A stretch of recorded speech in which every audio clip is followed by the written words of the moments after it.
This is the gastrocnemius muscle stretch. It's important to put the heel nice and close to the wall. Frankly, most people always get into this position, stretch like this, all they get is a toe stretch and that's it. So put your heel as close as you can and gradually keep your knee nice and straight while you're doing this.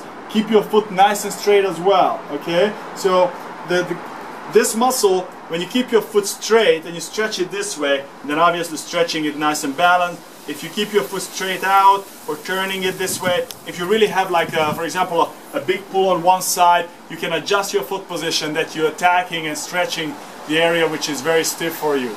Okay, so but the key is keep your knee straight, get that heel close, and stretching it out. Again, don't get to the position where it's really painful. You want to watch it that painful stretches are rarely good, very rarely good. So you want to get to a place where you can actually relax it. Okay, this was the gastrocnemius calf